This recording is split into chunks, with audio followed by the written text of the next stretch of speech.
Even though you've been freeloading unemployed for so long, you're so cocky. Get out. Don't think you can live this luxuriously forever. As I lifted my face from the laptop I had been working on at the dining table, a sharp pain shot through my neck. Ouch, that's hot. I cried out, turning around to find my mocking mother-in-law holding a hair iron. I remembered she had been preparing to go out in the washroom earlier. Now, she was pressing that hair iron against my neck. So even a parasite like you feels heat. I was just testing how thick-skinned you are. You're completely useless, yet you live such a luxurious life. But I do work hard. Why are you treating me so terribly? You call that working? Staying at home and being lazy is not a job. It's about time you stop leeching off us. However, the real parasites were my husband and mother-in-law. I was the one paying the $5,000 rent, living expenses, and allowances for both of them. Despite that, I wondered why I had to endure such treatment. I've reached my limit. Leave this house immediately. Who knows what I might do next? Just to be clear, you really want me to leave? Once I go, I'll never come back to this place, you know? Yes, please do. I never want to take care of someone as poor as you again. I had become indifferent to such a home and family. Tears mixed with frustration and pain in my neck. I packed my belongings. Without looking back, I left my in-laws' house for good. My name is Kelly, 35 years old. It has been 2 years since I got married. Even before marriage, I had been working from home as a freelance writer. After graduating from college and working in a company, I had to quit and return to my parents' home when my father had an accident. I couldn't let my mother, who had difficulty walking, take care of my father alone. That's when I started looking for a job I could do from home. I began as a freelance writer with simple internet-related tasks. As my father recovered and I found more time, I gradually took on more work. It turned out I was quite suited for writing, and my income steadily increased. My articles were well received by readers, leading to direct contract offers. Before I knew it, I was earning more than I did as a company employee. During this time, I attended a reunion with my college circle friends. Hey, isn't that Kelly? Long time no see. Someone called out to me. There I met Ben again, who would later become my husband, 2 years my junior. In college, Ben was always the life of the party, known for his quick decision-making and energetic personality. After graduation, he worked for a renowned foreign company. We didn't interact much during college, but that day, we talked in depth for the first time. Perhaps because our personalities were so different, our conversation never ran dry. After meeting a few times, we naturally started dating. Hey, I really like foreign fashion accessories. My dream is to open a select shop that deals only with my favorites. In fact, I've already started preparing for it. For example, Ben shared his future dreams with me. I enjoyed listening to him. His mature intellect combined with a childlike curiosity made his stories seem achievable. Even a reserved person like me felt exhilarated just by listening, so I was genuinely happy when he proposed. A turning point came about a year after we got married. My father-in-law passed away suddenly. It was an unexpected death. Kelly, would you mind living with my mom for a while? My husband asked. Due to his father's job, his parents had been living in a luxury apartment for several years. But after his death, it was difficult to continue paying the high rent. Mom is still struggling to accept his sudden passing. She wants to stay there a bit longer, but the lease still has about a year left. Could we stay for that period?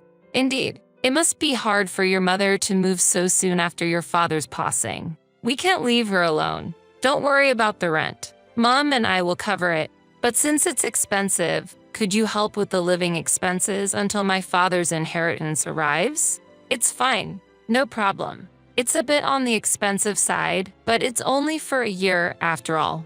Even though I had no interest in fashion or luxury goods, I was intrigued by what the interior of a luxury apartment might look like. At that time, I underestimated what it would be like to live with my mother-in-law. Little did I know, it was the beginning of my hardships. From the first meeting, it was clear my mother-in-law didn't like me. When we went to announce our marriage, she said, of all people, Ben had to choose an older woman. How did you seduce him? I felt looked down upon. Thankfully, my father-in-law intervened then, but now he was gone. From the day we started living together, my mother-in-law made her intentions clear. I still don't accept you as Ben's spouse. Hearing this, my spirit, already trying to support my tired mother-in-law, began to break. The next day, from my appearance to household chores, I continuously received petty complaints and sarcasm. Kelly, even if you're indoors, stop dressing so sloppily. Do you realize where you are? Always be ready for guests. Dress properly. Huh? This isn't my loungewear, though. What? That's not loungewear. Jeans are not acceptable. Wear a skirt at the very least. Always have your makeup done before breakfast. Is this the high-end lifestyle? I wondered, but obediently responded with yes. In the evening, did you buy these ingredients from that store? How can you make such a poor meal with ingredients from there? It was from a nearby luxury supermarket. I'm sorry, did it not suit your taste, Mary? It's just a simple salad. Ben likes it, so I often make it. But yes, that supermarket is quite expensive. My goodness, how embarrassing. Act in a way that doesn't bring shame to our family. You never know who's watching. She sighed deeply, shaking her head in disappointment. At that moment, I made a firm vow to myself. I would do everything in my power to be recognized by my mother-in-law. From grooming to cooking skills, I worked hard every day. However, her critical eyes never softened. Initially, I took her sarcasm and cold words lightly, but they gradually began to feel crushing. I felt invalidated, powerless. I wanted to confide in Ben, but our life together had changed. We used to enjoy our time as a couple daily, but since moving in, our opportunities to see each other had decreased. Sorry, I've been really busy with work lately. Hearing him say this tiredly, I felt unable to speak my mind. But being human, I have my limits. I felt the need to share my stress with Ben. Hey, I have something to discuss. Oh, I actually have something to talk to you about too. I quit my job 3 months ago. What? Quit? What do you mean? Don't worry, I've already started another job. Remember the select shop I always wanted to open? I finally launched it. I'm co-managing it with Senior Eric. What? You never mentioned any of this before. Senior Eric was a widely respected figure in our university circle, admired for his leadership and charisma. He had combined creativity and business sense, successfully developing and selling a game app in college and starting a startup with friends, showcasing his talents. I believe there's no doubt about his ability as a business partner. I had heard rumors of his recent success in web design. Ben, in his usual gentle tone but looking slightly guilty, said, I didn't want to worry your mom. I'll work harder from now on. Will you support me? I was moved by his words, yet hesitant. I'll support you. But it was then Ben brought up an unexpected request. Thanks. So, about the rent for this house, can you cover all of it? I felt a mix of surprise and confusion. What? But weren't you and your mother supposed to split the rent? It's impossible for me to pay it all by myself, especially since I'm already covering the living expenses. My heart was filled with anxiety. Ben looked at me earnestly and pleaded, Please, Kelly. This has always been my dream. It's taking longer than expected to turn a profit. That's why I want to invest more in advertising. I'll definitely get this business on track before we leave here. I need your help to do that. Moved by his passion and earnestness, I couldn't refuse. I could afford the rent with my income, and fortunately, we had some savings. More importantly, I had never forgotten the day I chose to marry him, sharing and empathizing with his dreams and passion. If you say so, I understand, but only until the lease on this rental ends. Also, I want to know more about the store you're running. Of course, thank you, Kelly, Ben said and showed me the website of his select shop. I was impressed by its charm. Is there anything I can help with? I offered, but Ben firmly declined. I want you to focus on your work. And please, don't tell my mother about this. I don't want to worry her unnecessarily. With this new development, thoughts of my mother-in-law completely left my mind. I wholeheartedly wanted to support Ben's business, but the amount I had to pay each month only increased. Gradually, managing the entire household budget, financially aiding my husband, and even giving an allowance to my mother-in-law became my responsibility. My only wish was for the rental contract to end quickly. "Kelly, could you put off your computer work for a bit and do some cleaning? Since you're staying here, you should be more proactive with the household chores," my mother-in-law said. I hurriedly replied, "Oh, I'm sorry, Mother. I'll start as soon as I finish this job." "This is your job. Enough excuses. Get it done quickly. We have guests coming this afternoon. After you're done cleaning, please leave the house." My relationship with my unaware mother-in-law remained unchanged over time. Since we started living together on days when she had guests, I always had to leave the house after finishing the cleaning. It seemed I was bothering her. Fortunately, I could work anywhere with my laptop, which was a small consolation. However, that day held a different outcome. When I returned home in the evening, my mother-in-law, looking satisfied, greeted me with "Welcome back. I tidied up your room." Confused, I rushed to my office. The room was indeed tidied, but rather my belongings were organized. I don't own many things, but in the center of the room were a large suitcase and 2 duffel bags. "What does this mean, Mother?" I asked. "This room was initially prepared for guests. I can't accept someone with your lack of housekeeping skills using it. If you want to use this room, you'll have to pay an appropriate fee. If you don't like that, leave immediately. Don't expect to live luxuriously here for free," she declared. I swallowed my words. Why must I endure such treatment? As I silently bowed my head, my mother-in-law said with satisfaction, "I'll say it again. I don't accept you as Ben's wife." With that, she huffed and returned to the living room. Tears welled up in my eyes from frustration. I tried to contact Ben, but he didn't answer his phone. After I messaged him about the incident, he replied, "Please bear with it a little longer." Unable to contain my anger, I poured out everything to Ben when he returned late at night. "Just hold on a little longer. I'm stressed with work too.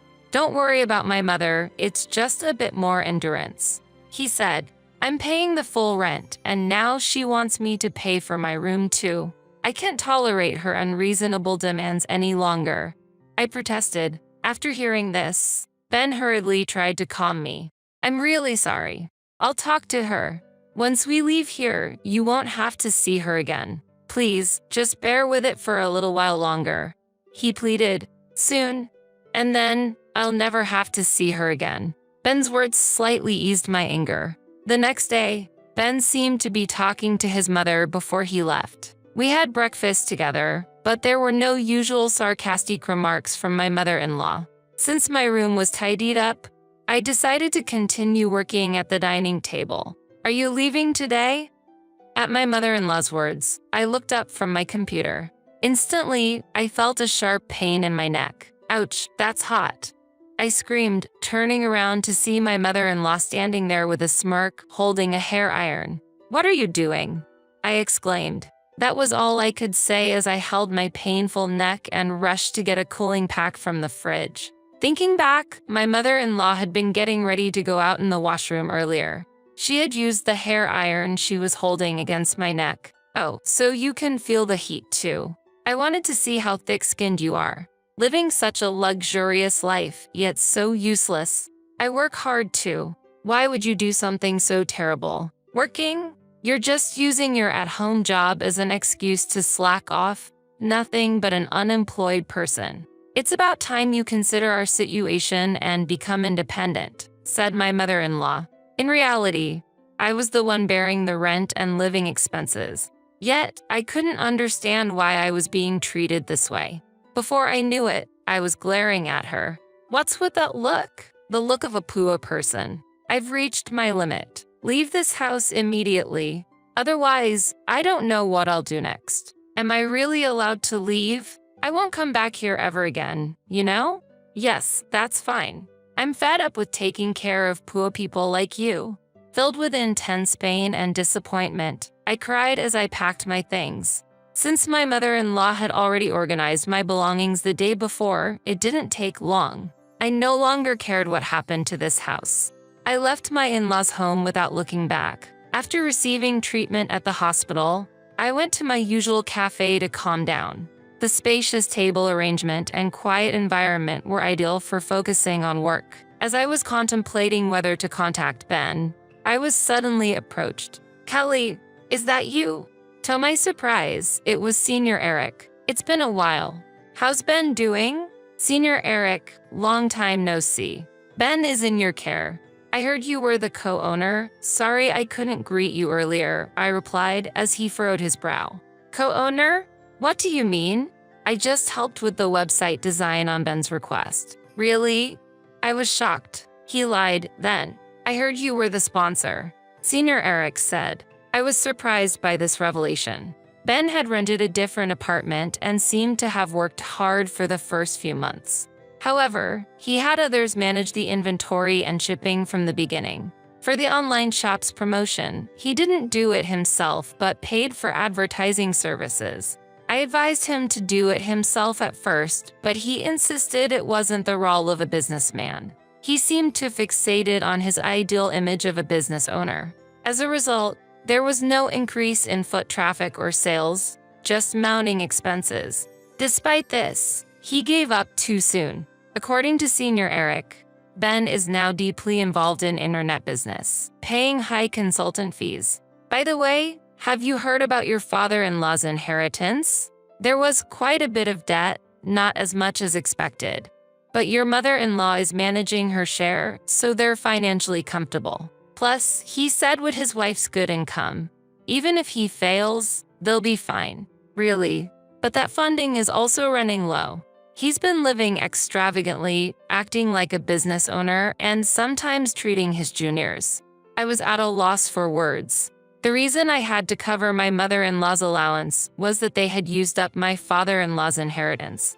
Ben's recent frequent requests for financial support were probably because his funds were running low. He hadn't told me about the inheritance, perhaps for that reason. Doubts connected with Senior Eric's words, and everything became clear. I got up unsteadily, thanked him, and left the cafe. Before I knew it, I was in front of my parents' house. Seeing me with my luggage, my father looked surprised. Tears overflowed as I saw the faces of my parents, who I had been holding back my sorrow from. "Tell us what happened. Your mom and I are always on your side." "That's right. You always try too hard on your own." Their warm words made me cry again. Then, crying, I told my parents everything. Ben's secrets, the terrible treatment from my mother-in-law, and the fact that I was bearing all the expenses for my in-laws' house. My parents were both outraged and cried with me. "There's no need to go back to your in-laws' house. Live for yourself from now on," my father said. His words deeply resonated with me. After talking about everything, I felt a weight lifted from my heart. What have I been living for these past months? The only message from Ben was a short one asking, "Where are you now?" After that, I received several similar messages. After ignoring several similar messages, his attempts to contact me stopped altogether. To Ben, my existence must have been just that insignificant. More than sadness, I felt a firm resolve. Just having a meal with my parents, I could feel the warmth of a family. Maybe what I had been seeking was such simple moments of happiness. While staying at my parents' house, I gradually felt like I was regaining myself. About 2 weeks later, Ben called, probably because the rent payment was due. "Kelly, where are you? Have things calmed down with Mom? She feels bad about it. Aren't you coming back soon?" "I'm at my parents' house now. I plan to live here from now on. Your mother said she's tired of taking care of a poor person like me, and I'm not going back. Let's get a divorce." "Wait, why divorce? If living with Mom is the problem, let's talk it out. I'm coming to pick you up. Let's talk in person. Why should we talk now when there was no contact before? And how's your business?" After that question, there was a moment of silence.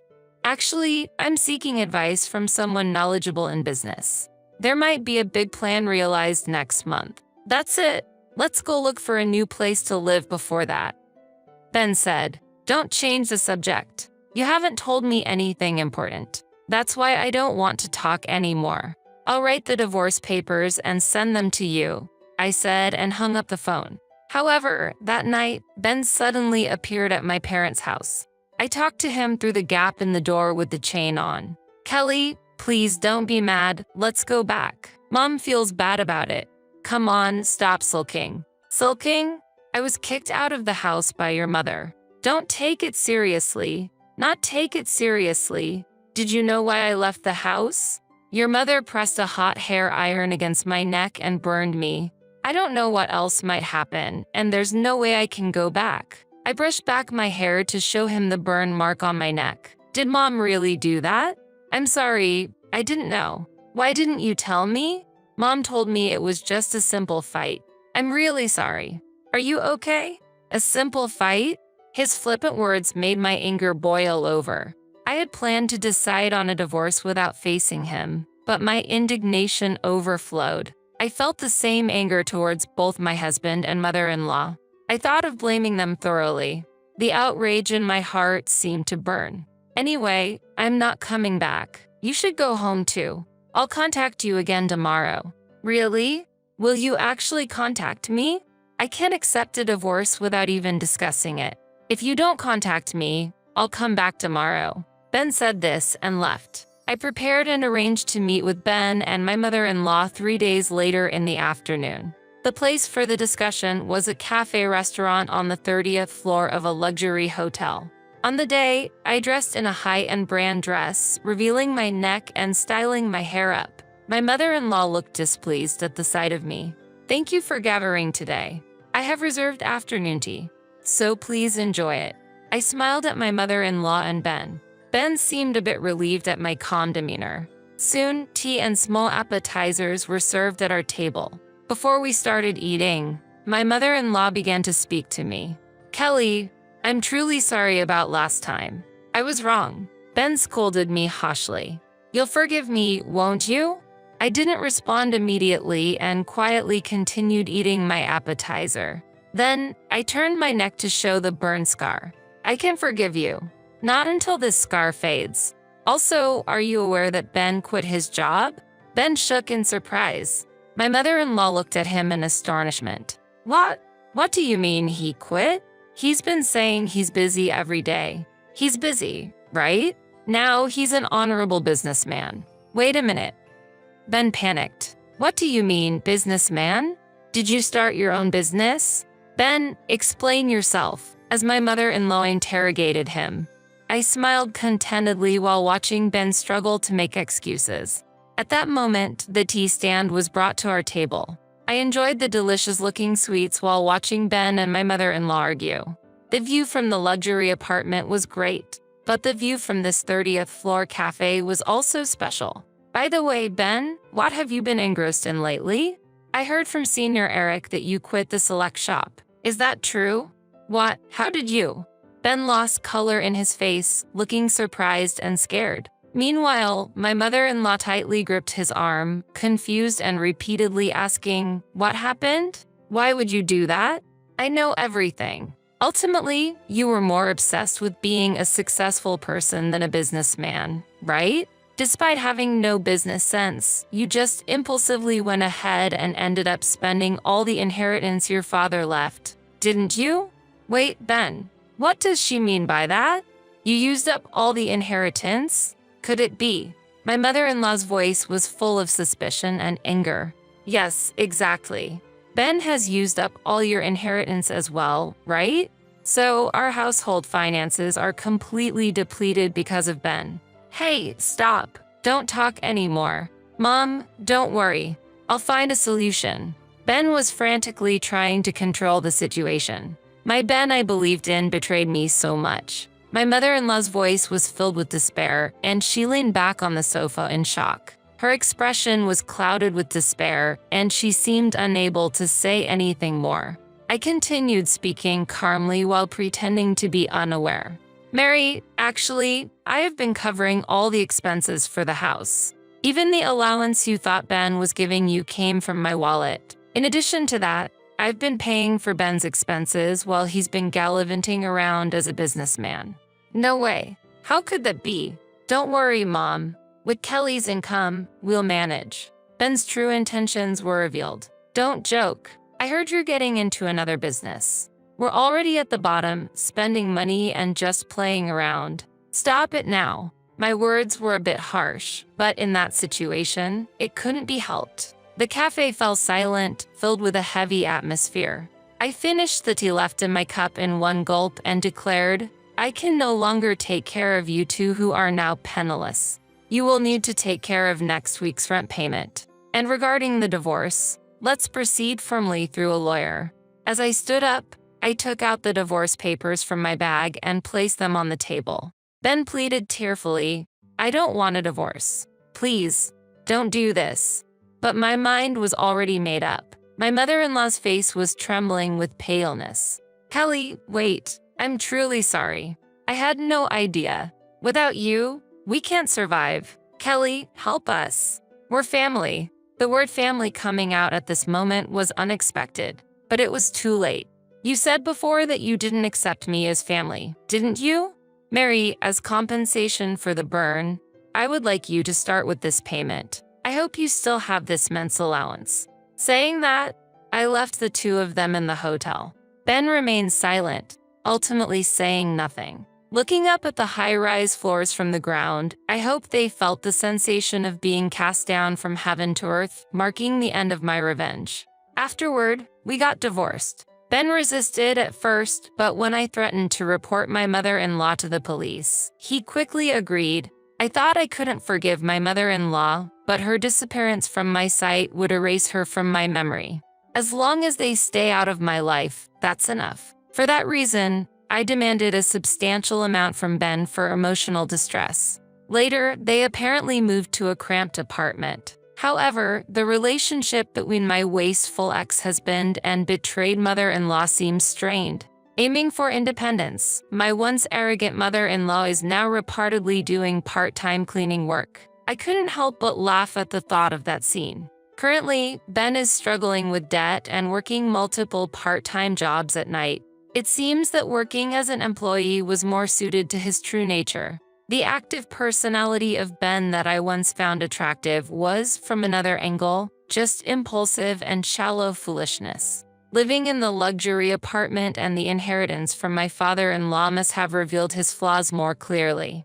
I continued to work actively from my parents' home.